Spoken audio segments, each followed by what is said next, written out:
सबसे पहले तो क्षमा चाहूँगा कि मैं आपसे धूप का चश्मा लगा के बात कर रहा हूँ। तीखी धूप पे मेरी आंखें मुझे थोड़ा असुविधा देती हैं, इसके लिए क्षमा।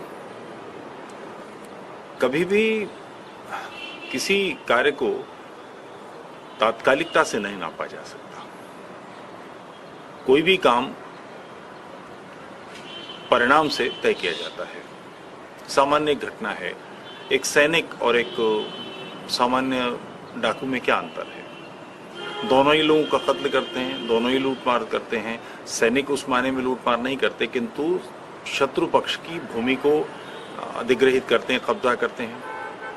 यही काम कोई दूसरा व्यक्ति भी करता है, किंतु हम सैनिक की पूजा करते हैं, उसकी समाधि पर प्रधानमंत्री पुष्प चक्र चढ़ाते हैं, हमारे जनरल सैल्यूट करते हैं। समाज उनके प्रति सम्मान से भरा हुआ है, किंतु डकैत के लिए नहीं है। कारण क्या है? दोनों एक ही क्रिया करने के बावजूद उनका परिणाम एक व्यक्ति निजी रूप से काम नहीं कर रहा, समाज के लिए काम कर रहा है। इसलिए नथुराम गॉडसे जी का जो कार्य है उसको उसकी व्यापकता में देखा जाना चाहिए। नाथुराम गॉडसे गांधी जी के कोई निजी शत्रु नहीं थे, उनका निजी कोई परिचय नहीं था, किंतु गांधी जी एक राजनीतिज्ञ थे। राजनीतिक के नाते उन्होंने जो भी कार्य किए, उनका दायित्व, उसके परिणामों का दायित्व उन्हें और कांग्रेस को लेना पड़ेगा। आखिर दे दी हमें आज़ादी बिना खड़ग बिना ढाल, साबरमती के संत तूने कर दिया कमाल। ये कहने वाले लोग जब देश की आज़ादी का यश अपने माथे रखते हैं, अपने आप को यशस्वी मानते हैं, तो उसके परिणाम स्वरूप जो देश का विभाजन हुआ, लाखों लोग मारे गए, करोड़ों लोग विस्थापित हुए, भयानक बलात्कार हुए, भयानक हिंद माता के दोनों हाथ काट दिए गए, इसका पाप किसके सर आएगा? नथुराम गॉडसे जी ने निजी कारणों से कोई हत्या नहीं की है। उन्होंने, नाथुराम गॉडसे जी ने अपनी दृष्टि में गांधी जी को उनके किए पापों का दंड दिया है। इस कारण से मैंने उपयुक्त समझा कि एक सैनिक, एक योद्धा, एक समाज के लिए अपना बलिदान कर देने वाले व्यक्ति के बारे में सच बोला जाना चाहिए। मैं जानता हूं कि मेरी बातों से बहुत सारे लोग असहमत होंगे, कठोर मेरे बारे में बोलेंगे, मुझे बुरा भला कहेंगे, मेरे परिवार के लोग भी अच्छा खासा नाराज होंगे, मगर सच तो बोलना पड़ेगा। लेकिन भाई साहब, जैसा कि आप कह रहे हैं कि विभाजन हुआ, इतना नरसंहार हुआ, बलात्कार हुए वगैरह वगैरह, ये सारी चीजों के विषय में जो आप कह रहे हैं, क्या इस बात का दंड देने का अधिकार नाथुराम गॉडसे को था? आप बिल्कुल ठीक कह रहे हैं। प्रशासनिक व्यवस्थाएं, राजकीय व्यवस्थाओं में किसी व्यक्ति की हत्या करने का अधिकार नहीं है। बिल्कुल ठीक बात है। इतना बड़ा पाप, लोग इस बात से परिचित नहीं हैं। इसकी शुरुआत लखनऊ पैक्ट से हुई थी।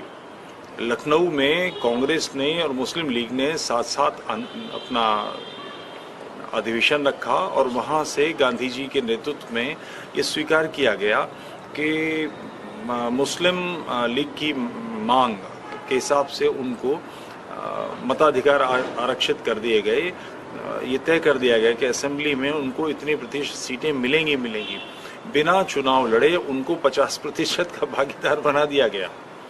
जगह जगह इस तरह के काम किए गए, कहीं 15%, कहीं 33% प्रदेशों में ये सब दिया गया।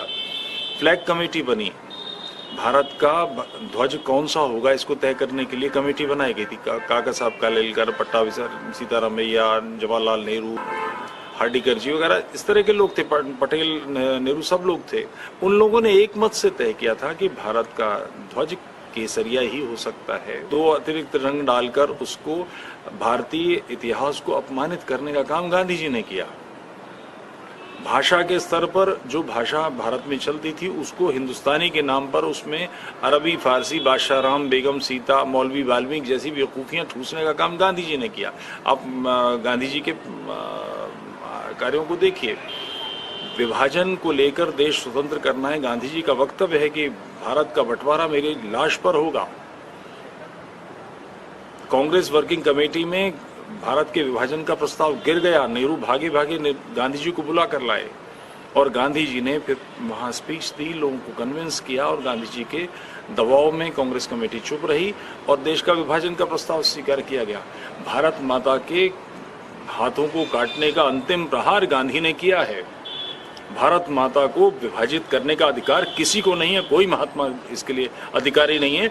उसको राज्य दंड नहीं दे रहा तो निश्चित रूप से उसको दंड दिया जाना चाहिए। नथुराम गॉडसे ने एक सैनिक का कार्य किया है। आपकी बातों से ये बहुत ही स्पष्ट रूप से जाहिर होता है कि आप महात्मा गांधी के विचारों एवं कार्यों से असहमत हैं, और आपकी असहमति है उसके पीछे आपका क्या मत है? विशेष रूप से मैं पहले कह चुका हूं, जैसे राष्ट्रपिता का शब्द है, कोई ये यूरोप में फादर ऑफ द नेशन और मदर ऑफ द नेशन जैसे शब्द प्रयोग होते हैं, जहां छोटे छोटे राज्य हैं और कोई उसका निर्माता है। भारत इतना पुराना राष्ट्र है, इससे राम और कृष्ण नहीं है। गांधी इतने बड़े कब से हो गए? उन्होंने ऐसा क्या कर दिया जिसके कारण से उन्हें राष्ट्रपिता बताया जा रहा है? एक राजनीतिज्ञ हैं और उनकी अंतिम परिणति देश की स्वतंत्रता के लिए कार्य किया गया था, और उसका परिणाम क्या हुआ? आखिर खिलाफत आंदोलन के पाप का भागीदार कोई होगा कि नहीं? हजारों लोग जिसमें मारे गए, मुगला विद्रोह हुआ, इसके लिए जिम्मेदार कौन है? हम पूछेंगे कि नहीं? देश की स्वतंत्रता के लिए सावरकर जी ने कहा था कि इसकी आजादी की लड़ाई, देश की आजादी की लड़ाई हम हिंदू मुसलमान साथ आते हैं तो उनको साथ लेकर, वो हमारा विरोध करते हैं तो उनका विरोध को स्वीकारते हुए, और वो शांत रहते हैं तो उनको अवहेलित करते हुए, इग्नोर करते हुए इस देश की लड़ाई की, इस देश की आजादी की लड़ाई हम लड़ेंगे। क्योंकि ये देश मूलतः हमारा है, हमारे धर्मांतरित बंधु मुसलमान हैं। इसकी लड़ाई इस तरह से नहीं लड़ी जा सकती कि यहाँ पर वो बहुत छोटा वर्ग है मुसलमानों में जो अरबी सोच रखता है। गांधी जी उस सारे वर्ग के तुष्टीकरण में लगे हुए थे। उसके कारण से उनके इन कार्यों के परिणाम जो लगातार करते रहे, जिसका परिणाम भारत के विभाजन में आया, ये भयानक कृत्य है, छोटी मोटी हरकत नहीं है। हमारा पड़ोसी, हमारा भाई कोई हमारी जमीन 1 इंच 1 फुट दबा ले, हम सुप्रीम कोर्ट तक मुकदमे लड़ते हैं। जिस व्यक्ति ने देश का विभाजन करा दिया, उसे किसी भी सूरत, कम से कम मैं तो राष्ट्रपिता मानने को तैयार नहीं हूं, और उसका कारण यही है कि उनके कार्यों से देश की हानि हुई, राष्ट्र की हानि हुई। आपकी बातों में जहां एक तरफ आप मुसलमानों को बंधु भी मानते हैं और आप एक प्रकार से जोड़ने की भी वकालत करते हैं, लेकिन जिस प्रकार से आपने ये लेख लिखा है और जिस प्रकार से आपके विचार व्यक्त हो रहे हैं, क्या इनसे आपको लगता है कि वाकई में समाज में आप एकजुटता ला पाएंगे? देखिए, इस्लामीकरण, भारत के हिंदुओं का मुसलमान बनाया जाना एक ऐतिहासिक घटना है। उसमें बहुत सारी जिम्मेदारियां आक्रांताओं की हैं, हमलावरों की हैं, बहुत सारी जिम्मेदारियां हमारे समाज की भी हैं, किंतु उसके परिणाम से नेशनलिटी नहीं बदलनी चाहिए। आखिर सऊदी अरब, कतर 2 मुस्लिम राष्ट्र हैं, वहाबी राष्ट्र हैं, पूरी तरह से सारे संसार में वहाबियत फैलाने के लिए पैसा देते हैं, एक भाषा बोलते हैं, एक मजहब के लोग हैं, एक सिस्टम के लोग हैं, किंतु एक नहीं होते, राष्ट्रीयता भिन्न रखते हैं। ये भारतीय परिप्रेक्ष्य में केवल पाकिस्तान, बांग्लादेश और भारत जो बटा है, इनके लोगों में ही ये सारा बवाल है, जो ये चाहते हैं कि भारत के मुसलमान अरबी बन जाएं। पाकिस्तान के कई ऐसे वक्ता हैं जो बड़ा जमकर विरोध करते हैं। मैं पिछले दिनों पाकिस्तान के एक चैनल पे देख रहा था बहस को, वो कह रहे थे कि बाबर को पाकिस्तान के इतिहास में अपना पूर्वज बताया जाता है, वो तुर्क था। पाकिस्तान के मुसलमानों को उससे क्या लेना देना? महमूद गजनवी को ग्लोरीफाई करके आप क्या करेंगे? ये मेरे शब्द नहीं हैं, पाकिस्तान के वक्ताओं के शब्द हैं। महमूद गजनवी भारत का तो नहीं था, पाकिस्तान का तो नहीं था। आप जो ग्लोरीफाई कर रहे हैं, जो उसकी चर्चा कर रहे हैं, वो लोग हैं जिनके पूर्वजों को मार पीट के दबाकर उसने मुसलमान बनाया है। आप एक हमलावर को अपना पूर्वज क्यों स्वीकार कर रहे हैं? इस्लाम का कन्वर्जन हिंदुओं का एक ऐतिहासिक घटना है, मगर उसके कारण से राष्ट्रीयता कैसे बदल जाएगी? भारत पर किसी तरह का कोई आक्रमण होता है या कोई उकसाता है तो हमारी राष्ट्रीयता, हमारी नेशनलिटी, चाहे हिंदू हो चाहे मुसलमान हो, भारत के प्रति होनी चाहिए। किंतु यहाँ के जो मौलवी हैं, मुल्ला हैं और जो मदरसे के लोग हैं वो इसको बदलने में लगे हुए हैं और उसके विरोध में बात कर रहा हूँ। निश्चित रूप से आपको इन पर निशाने पर लेना पड़ेगा। इसी खौफ से गांधी जी ने ये सारी राजनीति की थी, मुसलमानों के स्वर को संतुष्ट करने का प्रयास। नतीजा क्या हुआ? देश टूट। यह एक प्रामाणिक सत्य है कि गांधी जी के ही नेतृत्व में इस देश को आजादी मिली है। क्षमा चाहूंगा, यहाँ मैं हस्तक्षेप करना चाहूंगा। इतिहास मनमानी धारणाओं पर नहीं चलता। इतिहास की पुस्तकें कोई राजनीतिक प्रचार की पुस्तकें नहीं होती। भारत में कांग्रेस के नेतृत्व में वामपंथियों ने ऐसा ही इतिहास लिखा है जिसका कोई सिर पैर नहीं है। 1947 में विभाजन हुआ, देश का खंडित हिस्सा स्वतंत्र हुआ।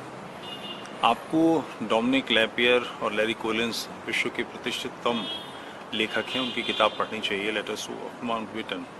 उसमें इस बात का जिक्र है। इस देश को चलाने का काम ICS करते थे। ICS में भर्ती ब्रिटेन ने 1935 या एग्जैक्ट में ध्यान नहीं, या शायद 39 में बंद कर दी थी। ICS की भर्ती बंद करने का मतलब है कि अब उन्हें कलेक्टर, कमिश्नर ये नहीं भर्ती करने हैं। रेवेन्यू जनरेट करने का सिस्टम वो भारतीयों के हाथ में सौंपने वाले हैं। तो ये कहना, अंग्रेज भारत से इसलिए गए थे कि अगर भारत से नहीं जाते तो ब्रिटेन भी उनके हाथ से चला जाता। कोई भी दुकान जो घाटे का सौदा हो, लगातार घाटा दे रही है, उसे बंद करना ही उपयोगी होता है। भारत की दुकान घाटे का सौदा हो गई थी, इसलिए गए थे। तो अंग्रेज, गांधी जी का आंदोलन होता या कांग्रेस का आंदोलन होता या नहीं होता, देश की स्वतंत्रता होनी ही होनी थी। इस बात को कांग्रेस का नेतृत्व भाप नहीं पाया और गलत सौदे कर बैठा। अगर वो अड़ते तो निश्चित रूप से भारत विभाजित नहीं होता। एक बात। दूसरी ये कि जो देश की स्वतंत्रता के यश की बात करते हैं, आंदोलनों की बात करते हैं, उसमें जो सबसे बड़ा आंदोलन है वो खिलाफत आंदोलन है। तुर्की में मुस्लिम खलीफा को हटा दिया गया कमाल पाशा साहब के नेतृत्व में और उसके हिस्से कर दिए गए। उसको वापस स्थापित किया जाए, इसका आंदोलन भारत में चला। ये इतनी बेसिर पैर की बेतुकी बात है जैसे नाइजीरिया या कीनिया में कौन प्रेसिडेंट बनेगा, इसके संदर्भ में भारत में जनपद पर भूख हड़ताल की जाए।